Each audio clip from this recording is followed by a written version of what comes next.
Olá, meus amigos e minhas amigas. Cirurgia do trauma, João Ricardo, dos principais traumas que a gente vê na nossa vida corriqueira e também nas provas de residência médica e concursos em geral. Trauma de tórax. Item B da avaliação inicial. Trauma torácico, gente, 20 a 25% das mortes por trauma. É muita coisa. Muitas vezes, lá no atendimento inicial, com medidas simples como uma drenagem pleural, garantindo a oxigenação, a gente já resolve o problema. A toracotomia, ou seja, operei a cavidade torácica, em torno de 15% das vezes. E as mortes precoces, elas estão muito relacionadas à gravidade. Por exemplo, ferimentos em grandes vasos, ferimentos cardíacos. E lembra que também nós temos muitas situações que são evitáveis. Por exemplo, o pneumotórax hipertensivo, se você não percebe o que ele está ocorrendo e não faz o tratamento adequado, eventualmente você pode ter um desfecho desfavorável. Então nós precisamos identificar o que acontece lá no item B, respiração e ventilação. Lembra da cinemática do trauma. Traumas contusos, traumas penetrantes, baixa alta energia cinética. Inicialmente, o exame físico, com inspeção, palpação, percussão, sim senhor. Porque se eu tenho um MV, murmúrio vesicular ausente, mas na percussão eu tenho hipertimpanismo, é pneumotórax. Se eu tenho MV ausente e lá na minha percussão eu tenho MACE 6, é porque é hemotórax. Ausculta. Então, é fundamental. Ah, mas o raio-x faz parte do atendimento inicial, eu vejo a parte torácica na hora que eu vejo o raio-x. Não. Muitas vezes você tem dados clínicos suficientes para fazer uma medida de reanimação. E a medida auxiliar, que é o raio-x, você vai fazer após a sua medida de reanimação. Então, lembre-se dessa possibilidade. O exame clínico que vai te orientar isso. E tem o exame sistêmico também. Esse paciente vai estar cianótico, cianose labial, cianose de extremidades. Oximetria ajuda muito, o raio-x de tórax ajuda muito, mas eles são medidas complementares. E lembre de uma coisa, muito mais, porque nós estamos falando do trauma torácico. Todo politraumatizado merece oxigênio suplementar. Máscara, 10 a 12 litros por minuto. Correto? Somente se ele tem sinais de trauma torácico. Vamos dividir as lesões torácicas em duas. Aquelas que a gente tem que ver na avaliação inicial e já fazer o tratamento na avaliação inicial. Quer dizer, lá no ABCDE, eu identifiquei uma lesão. Eu já preciso tratar. Estou lá no item B, tem a lesão, eu já trato.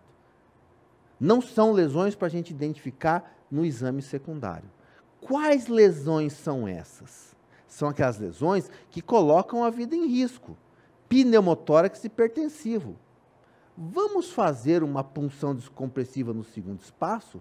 Ou então, aqui no quinto espaço, como agora a 10ª edição do programa TLS vem preconizando, você faz uma incisão, coloca seu dedinho e transforma o pneumotórax fechado em pneumotórax aberto. Pelo menos a rotação do mediastino, que leva a alterações na dificuldade do retorno venoso, não vai ter mais. E aí você tem tempo de fazer a sua drenagem de maneira adequada. O pneumotórax aberto, curativo de 3 pontas, está bem indicado, pode ser usado no pré-hospitalar. O tórax instável, o que é tórax instável? Né? Fraturas de várias costelas sucessivas, fazendo aquela respiração paradoxal. Na hora que eu inspiro, em vez de expandir, ele faz a protusão. Na hora que eu expiro, em vez de ele voltar ao normal, ele faz a extrusão. Só que o problema do tórax instável não é a respiração paradoxal, é a contusão pulmonar. Então, o tratamento da contusão pulmonar precisa de suporte ventilatório, analgesia vigorosa, porque senão não consigo respirar, e lembre-se, uma limitação na infusão venosa. Eu não posso soro, porque eu tenho uma contusão pulmonar que funciona como um edema pulmonar. E aí eu preciso ter muita calma nessa hora.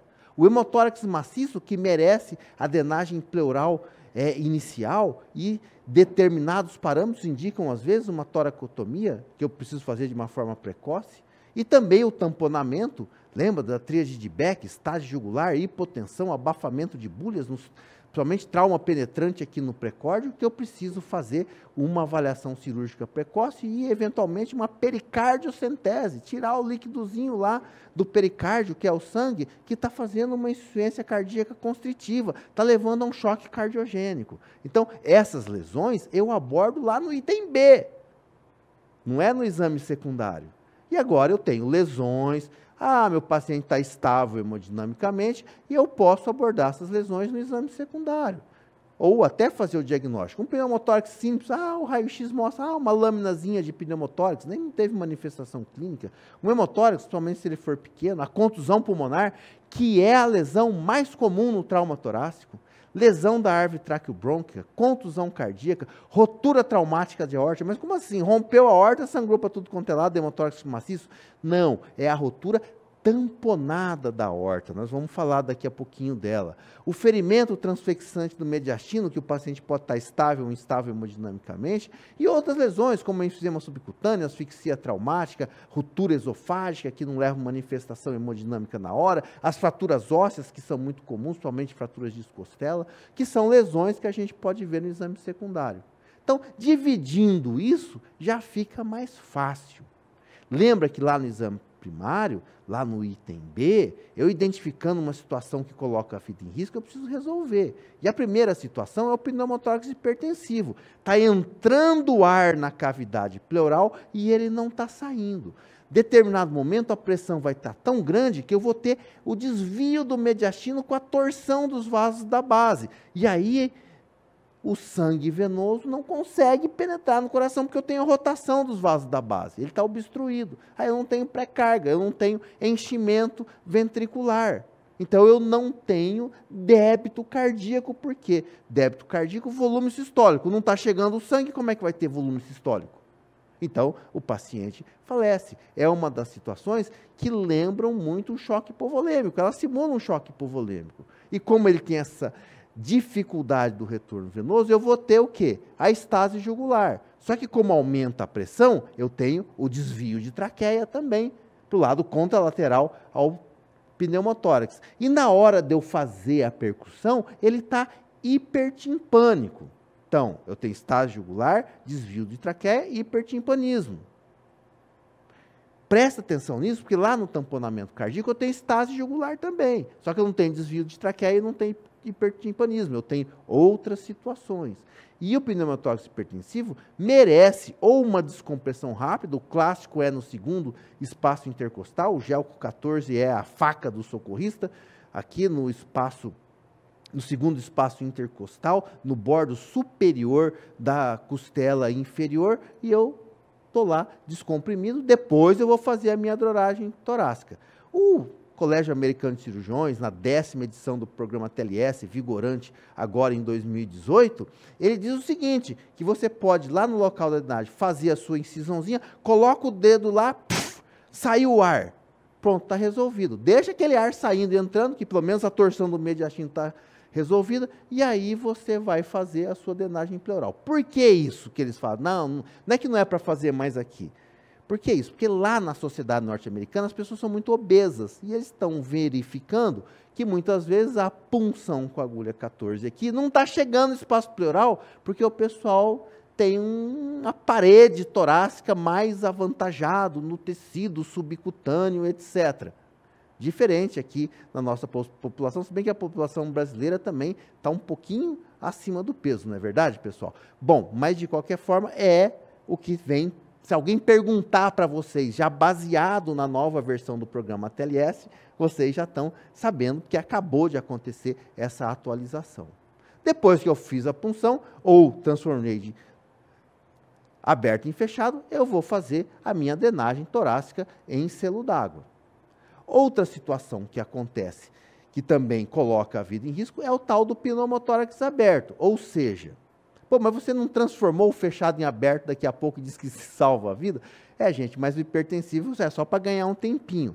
Pneumotórax aberto. O ar está entrando, mas ele também sai. Eu tenho uma ferida torácica.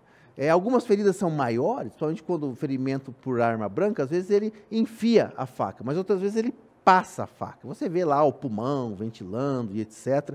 E uma das situações interessantes que você pode fazer o chamado curativo de 3 pontas. Ó, fechou, fechou, fechou com um plástico. Na hora que ele inspira, ele colaba, não entra ar. Na hora que ele expira, o ar sai porque o plásticozinho sai. Isso é muito utilizado lá no pré-hospitalar. Não é o tratamento definitivo. O tratamento definitivo é a drenagem pleural em selo d'água, como em outros traumas. E perguntam isso para a gente, João Ricardo? Perguntam. Santa Casa, instituição tradicional. Um rapaz de 30 anos é admitido no pronto-socorro vítima de acidente automobilístico. Era o condutor e estava sem cinto de segurança. Apresenta sinais de fratura na face anterior do tórax. Desculpa, sinais de trauma na face anterior do tórax. Dispneia, MV praticamente abolido à direita e estase jugular. PA 90/50, frequência cardíaca 110. Considerando o mecanismo do trauma, a melhor hipótese diagnóstica é... Olha só que interessante, para fazer o diagnóstico diferencial com o tamponamento. Porque o tamponamento cardíaco faz hipotensão, também leva o estágio jugular. Só que ele colocou aqui uma coisa importante, MV praticamente abolido. Se o MV está praticamente abolido e tem estágio jugular, o que é? Pneumotórax total, tamponamento cardíaco, pneumotórax hipertensivo, asfixia traumática ou máscara esquimótica ou contusão miocárdica. MV é praticamente abolido, pneumotórax hipertensivo. Super tranquilo, baba. Vamos falar da terceira lesão com risco imediato de morte. Tórax instável, ó, ganhou um sobrenome aqui, com contusão pulmonar. Fratura de 2 ou mais costelas, pelo menos em 2 pontos, vai levar essa respiração paradoxal. Só que essa situação das fraturas de costela, tudo bem, elas são importantes, mas imagine o seguinte, se o trauma foi tão grande para fraturar tanta costela assim, que será que não fez no parênquima pulmonar, que é delicado? Fez contusão, edema, sufusões hemorrágicas, tudo isso está fazendo parte do evento fisiopatológico. E o problema da contusão pulmonar, que como eu tenho líquido ali dentro, eu tenho uma alteração da relação ventilação-perfusão. E essa alteração leva à hipóxia. E o chato é o seguinte, que lá no politraumatizado, a nossa tendência, nós não estamos lá no item C ainda, estamos falando do item B, mas na hora que chega lá no item C, somente se ele tiver hipotenso, chocado, alguma coisa, nós vamos abrir as torneiras da solução cristalóide. Então, nessas condições, eu preciso muito controlar a dor e fazer o controle da contusão pulmonar, que basicamente é ventilação e evitar a hiperidratação. Olha só o que acontece. Na fisiologia normal, na inspiração, eu tenho um movimento de expansão do tórax. Na expiração, ele volta ao normal. Fratura de costelas sucessivas, mais de 2 pontos. Inspirei, expandi um do lado e o outro retraiu. Expirei, voltou ao normal, no lado normal, e abaulou no sentido contrário. Isso é problema? Preciso ir lá fixar as vértebras, as costelas por pininho, parafuso e etc? Não. O problema é a contusão pulmonar. E aí, muitas vezes, eu preciso até fazer ventilação mecânica. E os parâmetros para indicação de ventilação mecânica, eles são muito corriqueiros, são muito conhecidos. Frequência respiratória acima de 35. E aí eu chamo a atenção para um lance lá do oxímetro.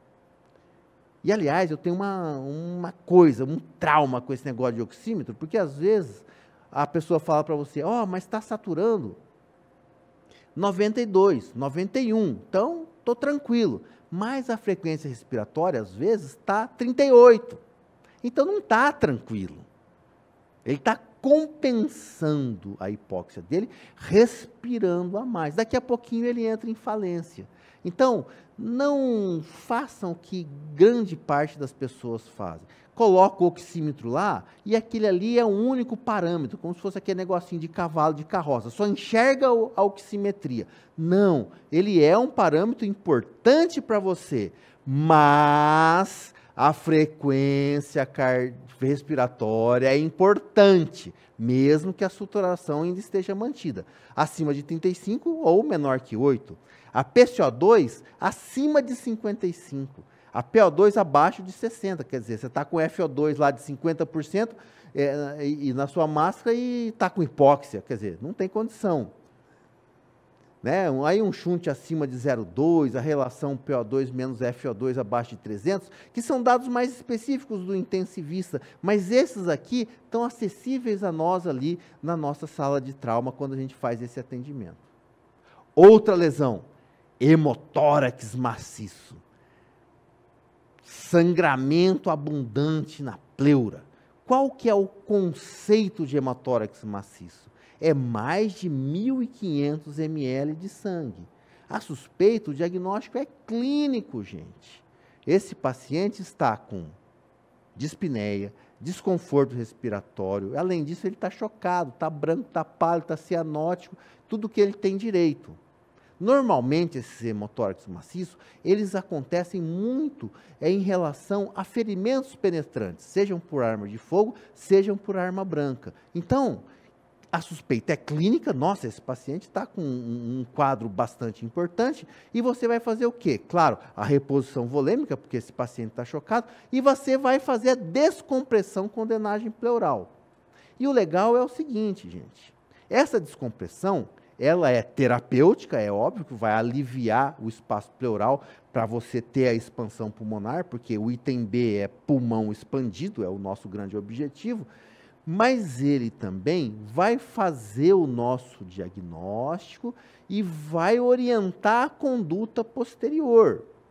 Porque se eu tiver uma saída imediata acima de 1.500 ml, eu preciso levar lá para o centro cirúrgico e abrir o tórax dele. Porque alguma coisa muito importante está sangrando. Ou, drenou 1.200. Ah, não é 1.500, vamos esperar. É, mas acompanha a drenagem, que acima de 200 ml por hora, nas primeiras 2 a 4 horas após a drenagem, é sinal de toracotomia. Drenou 1.200 ml. Na primeira hora, drenou 300, toracotomia nele. E não se esqueça de uma coisa. O sangue na cavidade pleural, ele pode ser reinfundido. Tem vários kits especiais de fazer autohemotransfusão. É diferente do sangue da cavidade abdominal, que eu não sei se tem uma víscera oca lesada, eu tenho contaminação bacteriana. Aqui na cavidade pleural, eu posso usar a autohemotransfusão. Agora, claro, drenei, saiu saliva, suco biliar e etc. Opa, deve ter perfurado o esôfago, eu não vou colocar esse sangue para reinfundir novamente. Correto? Então, lembrar dessa possibilidade, claro, eu vou tratar o choque da maneira usual e eu tenho essa possibilidade caso seja indicada uma transfusão. Vamos ver mais uma questãozinha aqui para a gente brincar. Paciente com tórax instável e respiração paradoxal a decorrente de fratura de múltiplos arcos costais contíguos em 2 ou mais lugares. Além da analgesia, deve ser tratado com, tórax instável, fratura de vasos costelas, ele fez analgesia e como que a gente deve tratar?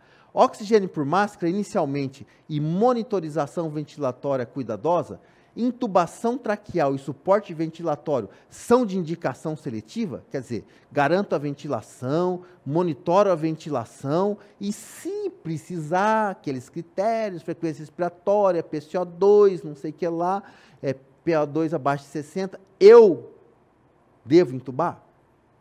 Drenagem imediata do espaço pleural do lado acometido com o dreno tubular calibroso? Não, o problema não é pneumotórax ou hemotórax no tórax estável. Ele até pode ter um pneumotórax associado, porém, o problema dele não é esse, o problema dele é contusão pulmonar. Então, nessas alternativas, qual que vai tratar a contusão pulmonar melhor? Fixação precoce da parede torácica para corrigir dinâmicas ventilatórias. Intubação traqueal imediata, obrigatória e ventilação com pressão positiva. Grandes quantidades de soluções cristalóides por 2 catéteres venosos de gosto calibre, pois invariavelmente apresenta lesões que levam a hipovolemia. Gente, nós vamos falar assim, ó, restringe a hidratação no tórax instável, porque eu estou tratando da contusão pulmonar. Qual que é a alternativa aqui que trata a contusão pulmonar de forma mais adequada?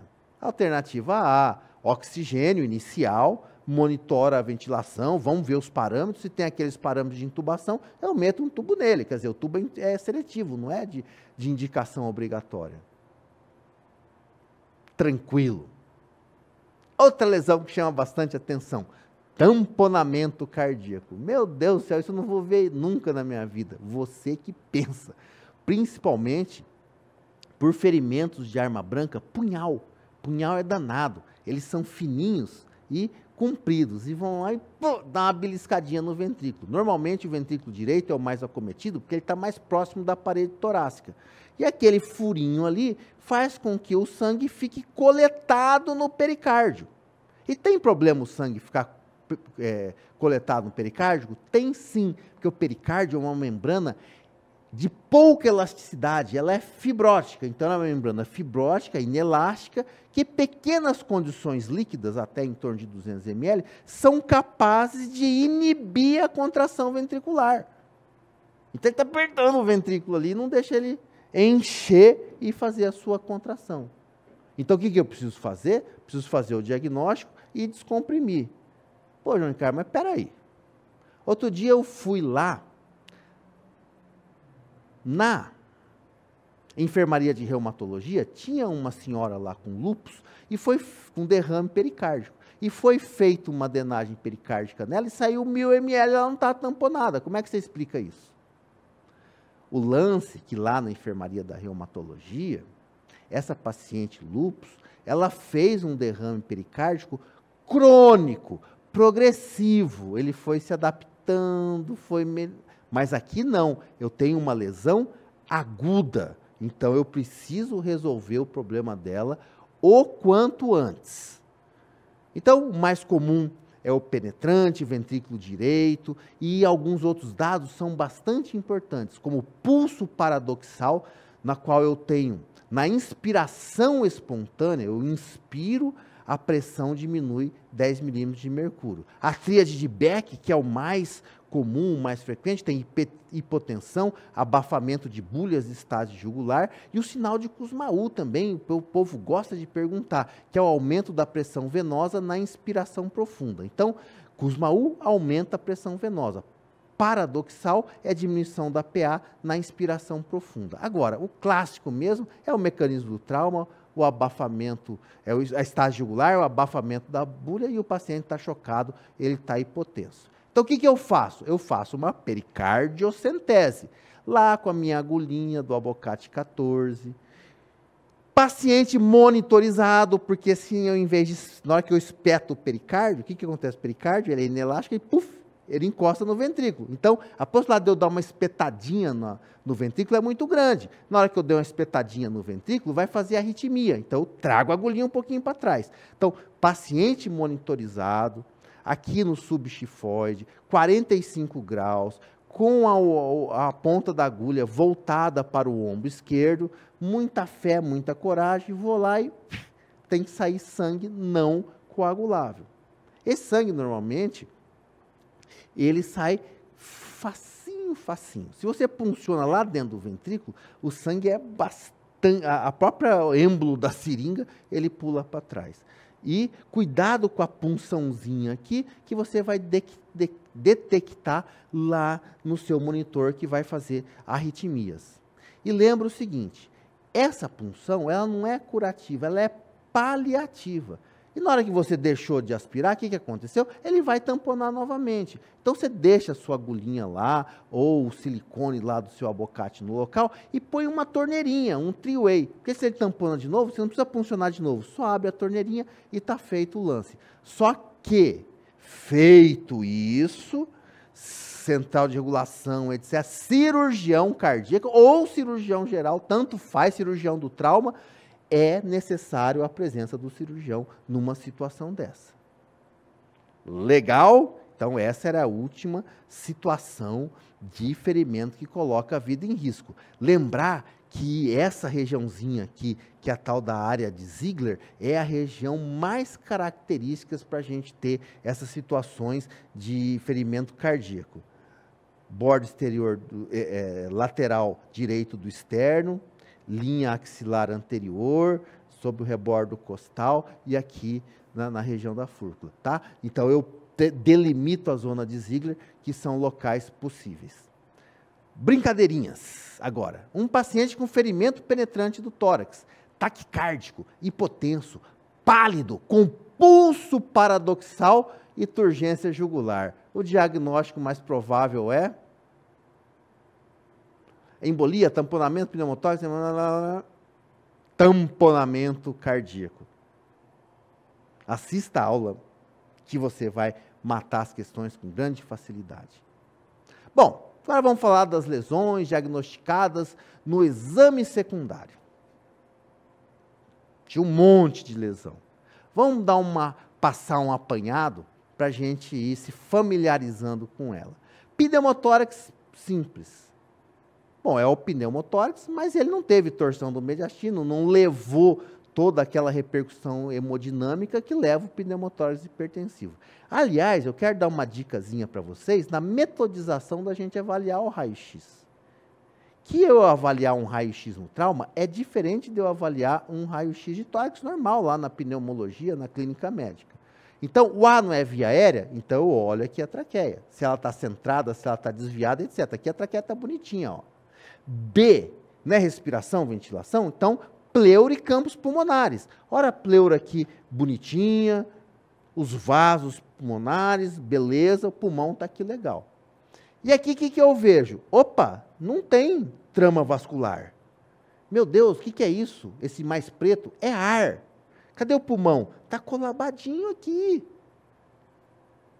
Então, na hora que eu bato o olho, aí depois eu vou para o item C do raio-x. C é choque, choque coração. Então, a área cardíaca. Tem alargamento desse mediastino, olha esse mediastino aqui, ó, bonitinho. Área cardíaca, claro, eu tenho aqui o pulmão colabado, está me atrapalhando um pouco, mas é uma área cardíaca normal. D, neurológico. Bom, não tem mnemônico de neurológico no raio-x de tórax. No raio-x de tórax, o D é diafragma. Então, ó o diafragma aqui, ó o diafragma aqui. Tá bonito. Opa, não tem diafragma. Será que é uma lesão diafragmática, alguma coisa? E, exposição? Não. E de esqueleto. Costelas posteriores, clavícula, etc. Ah, não tem lesão. Depois do E, não tem F, mas E, temos tubos e drenos que, porventura, existem. Tem um catéter venoso central, vamos ver. Tem um tubo de tórax, vamos ver se ele está bem inserido ou não. Então, fica uma moleza eu verificar raio-x de tórax lá na minha sala de trauma. Hemotórax. Normalmente, nós temos uma laceração pulmonar. Aliás, o mais frequente que nós temos em termos de pneumotórax e de hemotórax, fora o pneumotórax hipertensivo e o hemotórax maciço com condições que a gente tem que resolver lá no item A, normalmente nós temos hemopneumotórax, quer dizer, rompe alguma coisa, ou leva uma facadinha no pulmão e etc., sai o ar e sai o sangue também. Aliás, no hemotórax, o mais comum mesmo é a laceração pulmonar, mas eu posso ter ruptura de vaso intercostal, fraturas, luxações da coluna torácica que levam essas lesões. Grande parte das vezes, a resolução é com drenagem pleural, porque o hemotórax maciço, que tem aqueles parâmetros acima de 1.500 ou acima de 200 ml hora, que vão precisar de abordagem de toractomia imediata. Então, o hemotórax pequeno de 300 a 500, 500 a 1.500 é médio, e o maciço acima de 1.500. Lembra que no raio-x, para a gente verificar o velamento lá do seio costofrênico, eu preciso ter um hemotórax a partir de 200 ml. Mas tendo o hemotórax, o hemopneumotórax, vamos fazer a drenagem pleural adequada. Olha aqui um hemotórax. Ah, esse é um hemotórax maciço porque está até aqui em cima. Porque que fez? Não, gente, esse paciente está deitado. Lembra que lá na sala de trauma, o raio-x é feito com o paciente deitado, ele não é em PA, ele é em AP. Então, aqui o sangue discorreu, você tem essa imagem. Não necessariamente esse paciente seja severamente chocado, mas é uma imagem de um hemotórax. E a drenagem pleural? Como é que a gente faz? Paciente posicionado, quinto espaço intercostal, um pouquinho anterior à linha axilar média. Vou falar aqui a minha dica, mas ela não cai em prova, mas é para a vida prática de vocês. Traça uma linha aqui do externo, do apêndice tifoide, em lateral. Na hora que ela encontrar com a axilar média, é ali que você vai drenar. Lá no direito que tem o fígado, se você quiser subir um espaçozinho, tranquilo. Ó, faz 30 anos que eu dreno tórax com esse macetinho aí, e eu nunca vi problemas. Anestesia local, faça uma incisão que é capaz de introduzir um dedo, porque se introduz o dedo, o dreno vai direitinho. E tem uns probleminhas na drenagem torácica. É você não adentrar a cavidade torácica e deixar o dreno subcutâneo. Em mim, deve ser difícil, porque eu não tenho quase subcutâneo aqui no tórax. Em outros lugares até tem. Mas você pega um grande obeso, você não sabe se você está lá na cavidade pleural. Então tem que meter o dedão lá. E a incisão tem que caber o dedo. Então você fura com a pinça, veio o ar. Aí, dedão. Depois que você põe o dedão e você certificou que você está na cavidade pleural, você não viu um monte de víscera, você não palpou uma coisa, você introduza seu dreno no sentido superior e posterior, introduz, né? Superior e posterior, e depois você vai fixar o seu dreninho e conectar num sistema selo d'água abaixo do doente. E cuida para que esse sistema selo d'água ele não fique fechado, porque senão não está drenando nada. Tá? É que eu digo aqui, ó, precisa drenar o dreno no sentido posterior e superior com o dreno aberto. Se o dreno está colabado, o que vai acontecer? Vai refazer aqui um pneumotórax, alguma coisa, aí seu paciente está passando mal, você não sabe por quê. Então, cuida muito bem disso. Se seu dreno não está fora da cavidade pleural ou no subcutâneo, se não tem uma fenestra do dreno para fora, porque isso também é bastante importante, que a drenagem não vai ser efetiva. Tem uma situação interessante. Você colocou o seu dreno lá no pneumotórax e o pulmão não expandiu totalmente. Tem um pneumotórax residual. Então, aquelas situações que eu estou falando. Será que o dreno está mal posicionado? Ele dobrou, entupiu, está no subcutâneo, está com uma fenestra para fora? Ou, às vezes, o que acontece? É interessante. Às vezes, o buraco lá que está saindo o ar é mais calibroso do que o seu dreno. Então, ele não vai conseguir dar vazão a todo o ar. É uma fístula broncopleural, uma lesão de um brônquio maior.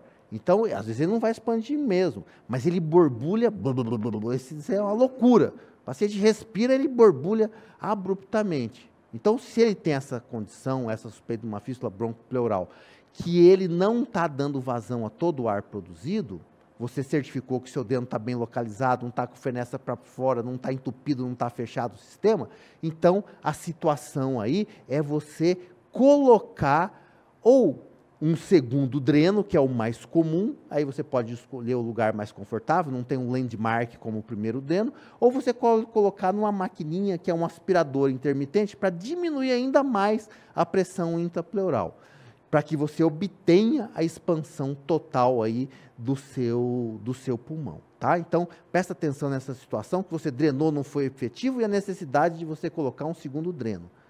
Gostam de perguntar isso, hein? O FRJ, um paciente com trauma fechado de tórax. Raio-X de tórax revela pneumotórax com 50% de volume. Imediatamente submetido à drenagem intercostal fechada com saída de grande quantidade de ar, com borbulhamento intenso no frasco de drenagem. A radiografia de controle mostra expansão parcial do pulmão.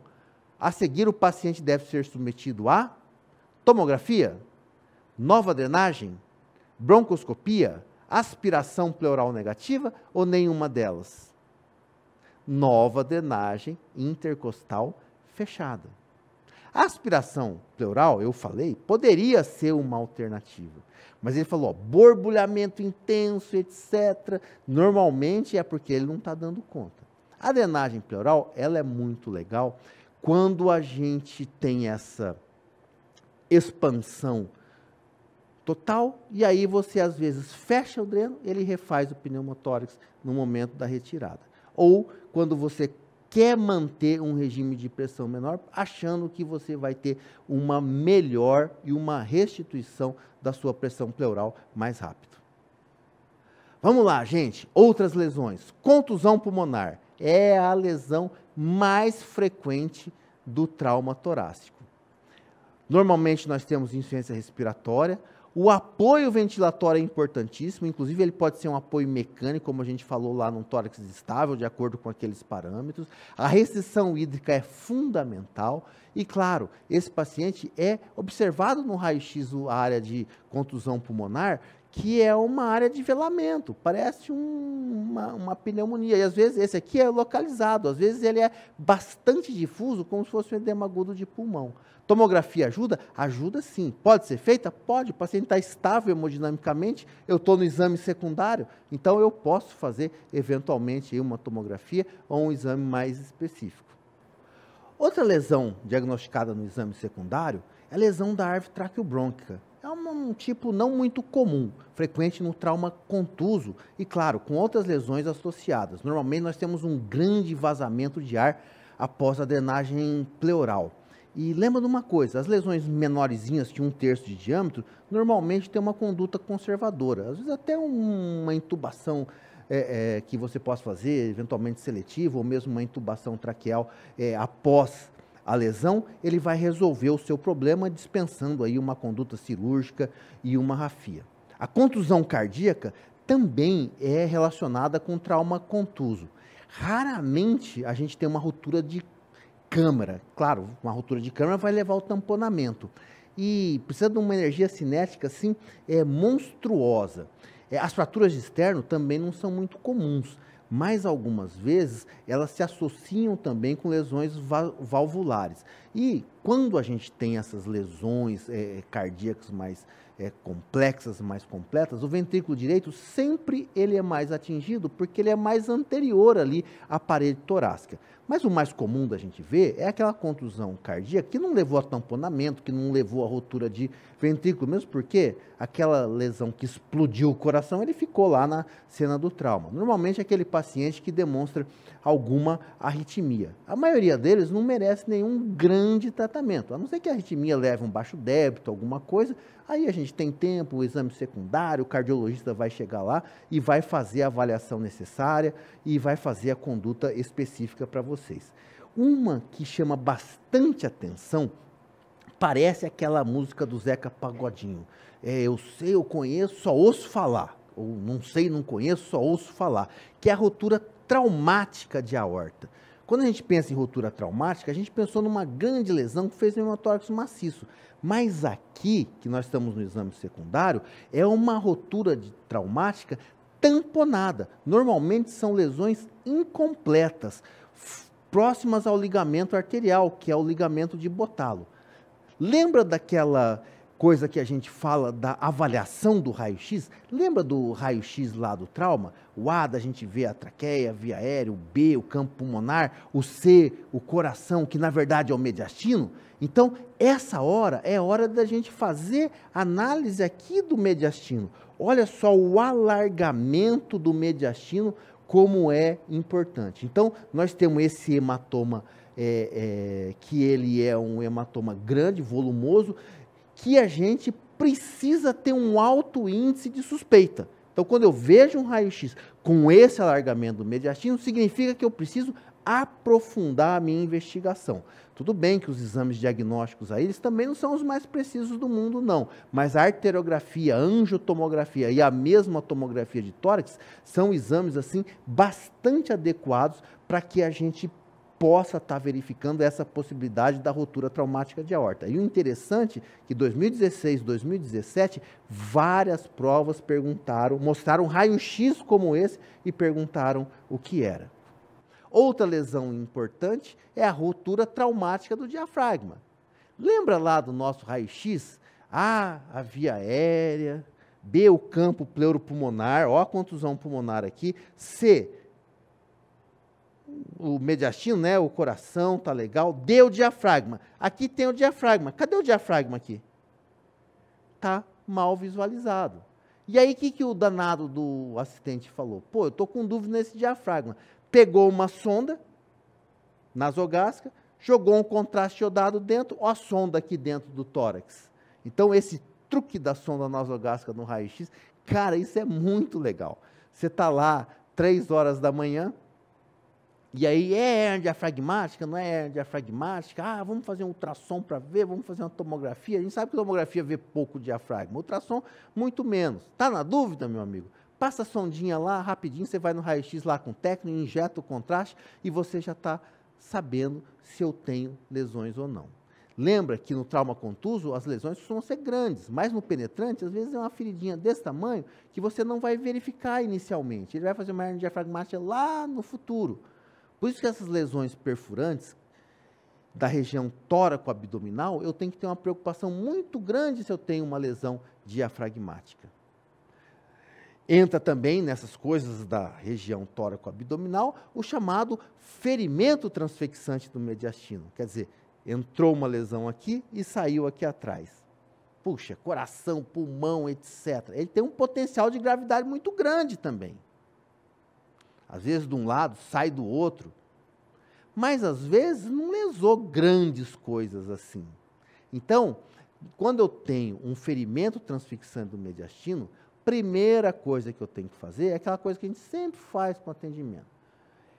Instável hemodinamicamente ou estável hemodinamicamente. Paciente estável, opa, vamos fazer os exames diagnósticos. O raio-x de tórax do politraumatizado. Puxa, ele está estável, não teve hemopneumotórax, a cavidade abdominal está livre. Opa, vamos fazer uma tomografia desse abdômen para ver se teve uma lesão do fígado, alguma coisa assim, está direitinho. Podemos fazer uma tomografia do tórax, que às vezes dá sinais conclusivos ou não. Vamos fazer um ecocardiograma transesofágico para a gente ver essa possibilidade. Um ecocardiograma mesmo, para ver se eu tenho sinais de derrame pericárdico. Quer dizer, vale tudo se o paciente está estável hemodinamicamente. Agora, se ele está instável hemodinamicamente, transfixou o mediastino dele, drena o tórax bilateral. Se esse paciente não estabilizou, toracotomia ou até a laparotomia. Drenei o tórax dos dois lados. Não saiu sangue. E o paciente está instável hemodinamicamente. Laparotomia. Deve ter coisa nessa cavidade. Ah, mas já o mediastino, etc., o pericárdio? Não, na laparotomia eu posso fazer uma janela pericárdica também, que é um examezinho que a gente abre ali abaixo do apêndice tifoide, abre a poneurose, mas não entra o peritônio, e a gente tem acesso ao mediastino, ao pericárdio, podemos dar uma abridinha e ver se tem algum tipo de lesão. É uma situação que eu posso fazer até durante a laparotomia. Se bem que dizem que a janela pericárdica você deve fazer no paciente estável hemodinamicamente. Aqui é um macetinho, que eu estou dando um exemplo, daquele paciente que fez a laparotomia e eu quero dar uma olhadinha a mais, principalmente na hora que eu corrigir as lesões sangrantes da laparotomia. Então, paciente de trauma e lesões transfixantes do mediastino, eles estão estáveis hemodinamicamente, exames conforme a necessidade. Eles estão instáveis hemodinamicamente, drenagem bilateral, tem critérios de toracotomia? Tem, toracotomia nele. Drenagem torácica bilateral não tinha critério de toracotomia e não estabilizou, laparotomia é a conduta adequada. Olha só, um homem de 24 anos envolvido em acidente automobilístico apresenta dor torácica bilateral e se mantém com hipóxia após a administração de oxigênio por máscara. No raio-x de tórax realizado na emergência, apresenta infiltrado bilateral. Qual é o provável diagnóstico? Gente, infiltrado bilateral, como se fosse um edema, um edema agudo de pulmão, ele está com hipóxia lá no acidente de trânsito. É pneumonia? É pneumotórax? É aspiração de conteúdo gástrico? É atelectasia ou é contusão pulmonar? Bom, essa é muito simples, dispensa qualquer tipo de comentário. Outras lesões torácicas, o enfisema subcutâneo, aqui você vê, ó, a abrangência desse enfisema subcutâneo, que você pode ver no raio-x, mas você palpa, você percebe isso normalmente por alguma rotura de árvore brônquica. A síndrome do esmagamento, que o paciente tem pletora, petequia, o edema palpebral, funciona como uma síndrome de cava superior, normalmente relacionada com esmagamentos mesmo. E outras lesões que, eventualmente, a gente pode relacionar, que é a ruptura esofágica por contusão, que é muito raro. Normalmente, as lesões esofágicas, elas são muito mais por traumas penetrantes, e esôfago cervical ou mesmo esôfago torácico. Normalmente, quando você vai drenar o tórax, você vê um efluente suspeito, que é um líquido escuro, ou às vezes até bilioso, se a lesão for mais baixa, o tratamento sempre é cirúrgico. Lembrar das fraturas de costelas, que elas não necessariamente se traduzam em problemas. O problema da fratura de costela normalmente é a contusão pulmonar. Mas a gente tem que lembrar na possibilidade de eu ter lesões associadas, como na costela proximal, que eu tenho grandes vasos, primeira e segunda costela, fraturas, associação com lesão de grandes vasos é maior. As costelas médias, geralmente pulmão e pleura, levam a pneumotórax, hemopneumotórax. E as costelas inferiores, as lesões parenquimatosas abdominais. Eu nunca vi um paciente com trauma de alta energia, com fratura de costelas inferiores, que não tivesse o baço ou o fígado lesado. Pode até existir, mas eu, na minha experiência prática, eu realmente nunca vi. Então, as fraturas de costelas também podem nos orientar para suspeitar de outras lesões. E a toracotomia de reanimação, gente? Deve ser feita ou não? Lá na sala do trauma? Então, quando a gente é cirurgião, está começando e tal, parece que se você nunca fez uma toracotomia de reanimação, você não está batizado. Eu já fiz algumas. E vou ser sincero para vocês. A conclusão que eu chego é que a maioria das toracotomias de reanimação é para fazer sujeira. Então, na verdade, ela só tem uma grande indicação. O paciente tem um trauma penetrante e ele fez uma parada cardiorrespiratória. Então, não adianta você fazer massagem cardíaca externa, o coração está furado. E essa toracotomia, ela tem objetivos. Você abre e vai fazer massagem cardíaca. Claro, vê uma solução de continuidade, está perfurado o ventrículo, alguma coisa, ou você pode pôr o dedinho, uma sonda vesical e insuflar o balão. Lá na sala de emergência é difícil de você dar ponto, você não tem um afastador e tal, a iluminação, mas eventualmente é possível. Uns loucos, há muito tempo atrás, diziam o seguinte: quando o trauma abdominal era exsanguinante, etc. e tal, e o paciente estava lá parando, você poderia abrir o tórax, clampar a aorta descendente, para manter o fluxo coronariano e cerebral, e depois abrir o abdômen. E pior que eu fiz isso algumas vezes. E as 3 ou 4 vezes que eu fiz essa situação, o que aconteceu? Os pacientes faleceram 3 ou 4 dias depois, geralmente já em regime de hemodiálise, porque o tempo de isquemia, as lesões de reperfusão, a insuficiência renal e etc., elas são muito graves. Então, esse conceito parece que foi deixado de lado. Mas se alguém citar nessa situação, vocês eventualmente coloquem. Então, a toracotomia de reanimação lá no pronto atendimento, clampar a aorta para abrir abdômen depois, não existe mais. A parada cardiorrespiratória com lesão penetrante é o que você precisa fazer. Legal? Vamos para essa questão. Um homem de 20 anos sofre ferimento por arma branca no segundo espaço intercostal direita, na linha hemiclavicular. Apresentava pulso fraco na ambulância, 10 minutos atrás. E agora se apresenta na sala de emergência sem pulso palpável e PA inaudível. Arma branca no segundo espaço intercostal. Mas suas pupilas são reagentes. Qual a conduta cirúrgica inicial? Ferimento por arma branca no segundo espaço intercostal. Não tem pulso e não tem PA inaudível. Quer dizer, quase que uma PCR, mas a pupilinha dele está mexendo. Vamos fazer uma esternotomia mediana, incisão cervical direita, uma incisão clavicular direita, toracotomia anterolateral direita ou toracotomia anterolateral esquerda? Gente, é PCR com trauma penetrante no tórax. Aí cabe a toracotomia de reanimação, que ela é uma toracotomia anterolateral esquerda. Joia, gente? Trauma de tórax, extremamente comum nas nossas provas e nosso dia a dia. Concentração, estudo e, confiem em vocês. Grande abraço.